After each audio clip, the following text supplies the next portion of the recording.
Greetings everyone, welcome aboard. My name is Joseph James, schooltrade.com, sidewaysmarkets.com. It's October 15th, 2010. Happy Friday to you guys. Halfway through the month. We got a full 2 weeks left of the month, guys. Having a great month of October so far.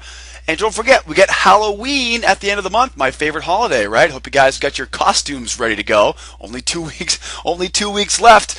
Want to remind you guys about our blog here, guys. If you're watching the video right now on the blog, up top on the blog, Trade Room Resources. Don't forget, you can follow the blog. We've got live support here. And did you know our YouTube page has more videos than any other trading site on the net, guys? There is more trading videos on our YouTube page, guys, on our blog. So make sure you guys check the YouTube page out. The link's right there for it. Don't forget, up top here, Trade Room Resources, right? Webinars, lots of recorded webinars there, guys. So check out the blog. Use the blog, guys. If you have questions about it, let us know. Let's see here. 2, 4, 6, 8, 10 total trades today. Now, I've got to give my hats off to a couple of guests this morning, right? One of our guests, Rick, this morning, at about 11 o'clock this morning, I was ready to pack things in. 11 o'clock, things are pretty slow. And Rick reminded me about what happened yesterday. What happened yesterday? Yesterday, on Thursday, real slow morning, and then we made $1,000 in the last half an hour of the day. Well, guys, when I was getting ready to pack things up this morning, of course, thank you, Rick. Rick told me to stick around, right? Let's not forget about the rest of the morning. And sure enough, the biggest trade of the day comes our way on gold with a nice wave pattern long. So great job today, guys. We traded gold, Russell, crude, euro, all four markets we placed a trade on. I took one trade on crude today and was a loss. So we normally see a lot of crude trades. Didn't see anything today, though. It wasn't until late in the morning the crude began to drop for us today, but that was, of course, Friday morning, right? Fridays end a little bit earlier than we always expect. So 179 ticks, 1,900 USD. We made 10,000 bucks last week. We've made 7,500 this week, guys. Just shy of $20,000 for the month. Guys, all we need is 4 contracts. Now, 4 contracts at $1,000 per contract will cost you 4,000 bucks to get involved. Now, remember, you're not spending that money. You're simply putting that $4,000 into a trade account, right, as margin. It's still there. You're not spending it. And with that 4,000 bucks, we're earning, in this case, almost 25%, right? A little bit more than 25%, a quarter return on that account in one day, right? 170,000 for the year, guys. I'm shooting for 200 grand. I'm shooting for 200 grand this year. Think we can get there?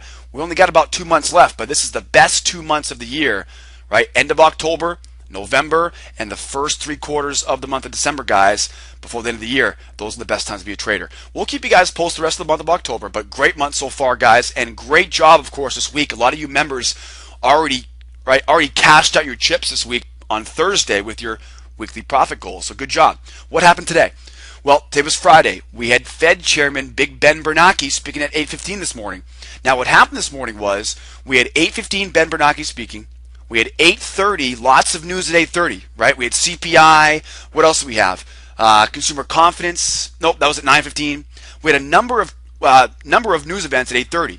So at 8:30, 8:35, these markets were moving, right? They were hauling. These markets were moving this morning. So we had the dollar trading down at the lows, going sideways. But even though that sideways dollar was there, the news events, Bernanke speaking, had the beginning of the day really moving quickly. Okay? But what did we see? We saw lots of movement. The problem was it was very choppy, very indecisive. And what we talked about was we saw the price action going 2 or 3 ticks up, 5 or 6 ticks back down. So it was making new highs or making new lows, but very, right, gingerly, okay? Kind of a whippy market, moving up, coming right back down. So just when we push our heads above the highs, the sellers come in and bring it back down. That was the most challenging part about today's price action. Okay, and once again, right, again, we waited till the end of the morning, and the end of the morning was really where we got our best price action.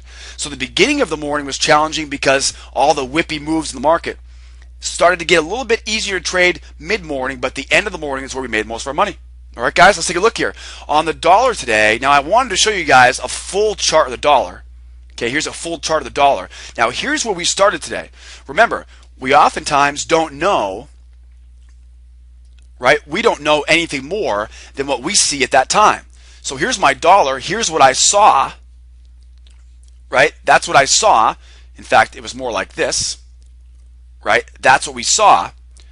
And so what we saw here this morning was we saw the dollar, right, outside day, okay, trading outside the range from yesterday.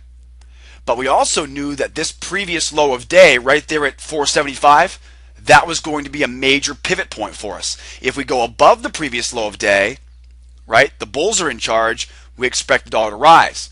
Now remember, when the dollar rises, negative correlation, all the markets we trade are going to fall. So you can see we started off the lows, but then sure enough here, we break above the previous low of day, dollar begins to rise, and that's why you'll see, right, most of our big winning trades here today were on the short side because the dollar rises, everything falls.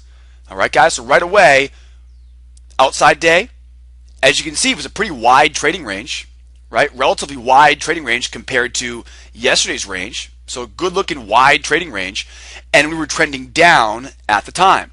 So all of this stuff tells us we should get some pretty good moves today. Trending market, wide trading range, outside day. Those are the three signs of this should be a pretty good day for us. Now we know, of course, we had some outside influences though that kept the market pretty much contained because of Bernanke speaking and because of the news at 8:30. But at this time, we had a pretty optimistic view of the market ahead of us, right? We knew the dollar was telling us, get ready for a good day. Now we took our first two trades on gold today, so let's start with gold. Now see, gold was actually a really easy, right? This was actually a pretty easy chart here. What do you see on gold? I've got a trend line high, right? There's my high. I've got a trend line low. There's my low. Now what do you see there? That's a wedge pattern. Now when it comes to a wedge pattern, what do? Well, follow me over here. For a wedge pattern, here's my wedge. What I want to do is I need to know where my level of support is here. Okay, now here's how it works. When I'm trading my wedge, I will buy the lows, sell the highs, right? So I'm going to be trading inside the wedge. Sell the highs of the wedge, buy the lows of the wedge. But if price breaks out, how do I know when to trade a breakout from a wedge? When price breaks out, I look for a level of support.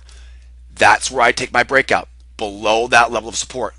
Because guys, how many times do we see price come down and then go right back up into that wedge? All the time, guys. All the time we'll see price come down and then go right back into that wedge. So we want to make sure that we really see the break of that wedge, look for that support level to break below.